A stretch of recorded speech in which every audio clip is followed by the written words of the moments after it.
അസ്സലാമലൈക്കും. എല്ലാവർക്കും ഞങ്ങളെ ചാനലിലേക്ക് സ്വാഗതം. റംലാൻ കരീം. അപ്പം ഞാൻ ഇന്നൊരു നോമ്പിൻ്റെ വിഭവമായിട്ടാണ് വന്നിട്ടുള്ളത്. നല്ല കറുമുറ ക്രിസ്പി ഒരു വടയുമായിട്ടാണ് വന്നിട്ടുള്ളത്. ഞങ്ങൾക്ക് അതിൻ്റെ റെസിപ്പി ഒന്ന് നോക്കിയാലോ. അതിനാവശ്യമുള്ളത് 1.5 കപ്പ് ഗ്രീൻ പീസ് ഞാൻ വെള്ളത്തിൽ കുതിർത്തി വെച്ചിട്ടുണ്ട്. ഫ്രഷ് ഗ്രീൻ പീസാണ്. അത് ചെറിയ മിക്സിയിൽ ഒന്ന് ജസ്റ്റ് ഒന്ന് ഗ്രൈൻഡ് ചെയ്തെടുക്കുക. പേസ്റ്റ് ആവുകയേ ചെയ്ത് പേസ്റ്റ് രീതിയിലാവരുത്, ഈ രീതിയിൽ ഗ്രൈൻഡ് ചെയ്തെടുക്കുക. അതിൽ തന്നെ കറിവേപ്പിലയും ഒരു സവാള 5-6 ചെറിയ ഉള്ളി, വറ്റമുളക്, പച്ചമുളക്, അതൊക്കെ എരിവിനനുസരിച്ചായിരിക്കണം. അത് ജസ്റ്റ് ഒന്ന് ഗ്രൈൻഡ് ചെയ്തെടുത്താൽ മതി. ഒന്നും പേസ്റ്റ് ആവരുത്. പേസ്റ്റ് ആവേ ഒരു ടേസ്റ്റും ഉണ്ടാവില്ല.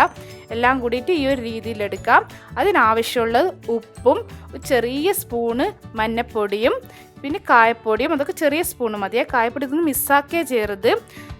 പിന്നെ ഒരു 1 ടേബിൾ സ്പൂണ് മൈദാപ്പൊടിയും അതും എല്ലാം കൂടി നന്നായി മിക്സ് ചെയ്യുക. മൈദ ചേർത്ത് കൊടുക്കുന്നത് ഞങ്ങൾക്ക് പൊട്ടിപ്പോവാതിരിക്കാൻ വേണ്ടിയിട്ടാണ്. എണ്ണയിൽ ഇടുമ്പോൾ പൊട്ടിപ്പോയല്ലോ, ഗ്രീൻ പീസ് അല്ലേ.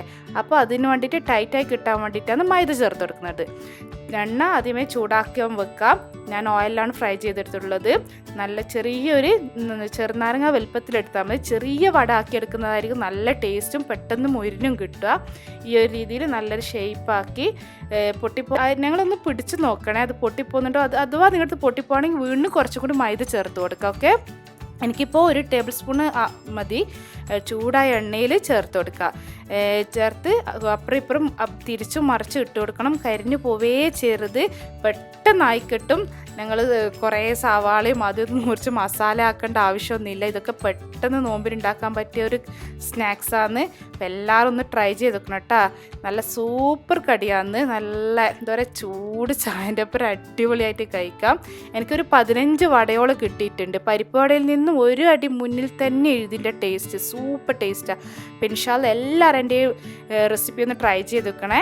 അപ്പം അടുത്തൊരു വീഡിയോ വരുന്നവർക്കും ബായ്.